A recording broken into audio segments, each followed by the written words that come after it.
I always look forward to September in the high country. It's a spiritual adventure for me, a little time of what I call mountain decompression. Chasing elk in the rugged mountains of the West is an adventure unlike none other, and a challenge as well.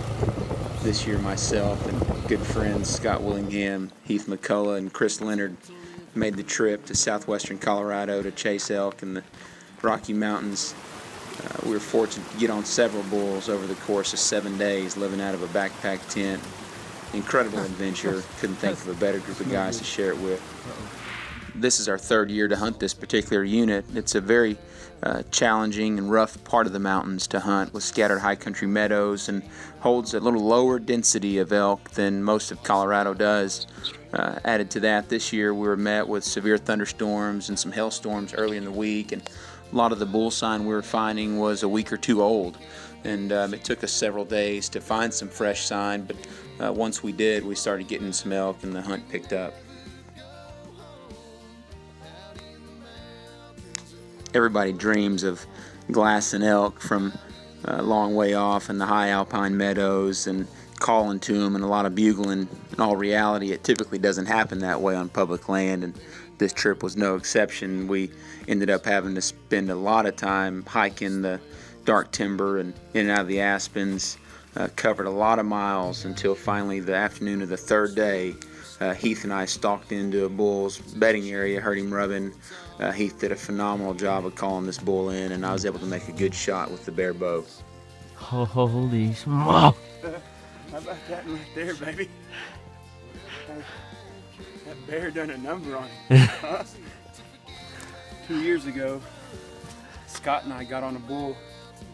Maybe it's the same bull, I don't know, but we got on a bull in this exact same spot. Called him in 3 times, couldn't get him killed, and he had a group of cows with him. Heath and I were walking down this trail, real slow, headed back to camp. Been a long day, we probably walked 5 miles already today. And we just thought we'd walk this way, and we heard him down in here wallowing. Heath did an excellent job calling. I don't know, God made him walk down the right trail. The only trail in the whole setup that I had a shooting lane. That's when he come by. I'm pumped up, man. Bigger than my whitetail at home, weren't they? A little bit. Do this. For a lot of years, man. 5x5, public land, do it yourself. You use a 5x6 or another point up there. Hey, it's Texas. We can hang a ring on that. Texas, can't we? 5x6. Big body, mature bull. Nasty, muddy. I'll take him, baby. We're going to get him gutted out. And then we're going to go get them other 2 jokers to help us get this sucker out of here. I've always dreamed of punching a tag on a mature bull in public land, and it was very humbling to finally accomplish that goal.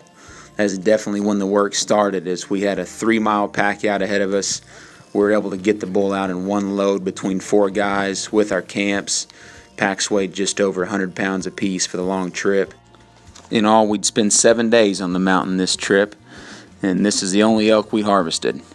But the trip was a huge success, as we got to enjoy God's masterpiece that we call the high country. This is a no guarantees adventure that'll test every ounce of your skill and your will. It's tough mentally and physically, but it's a challenge I look forward to taking on every year as long as I'm physically able.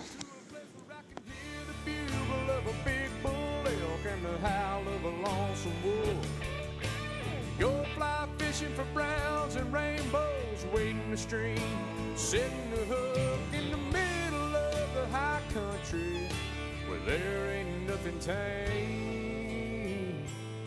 I'm gonna bring my stress level back down up on a mountain range.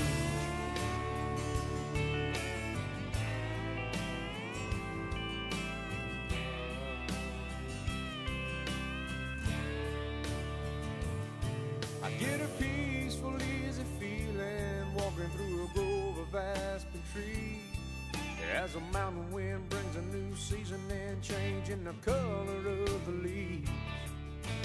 The awesome beauty of this place takes away life's troubles and strains. The shadows grow as the sun sets low, high on a mountain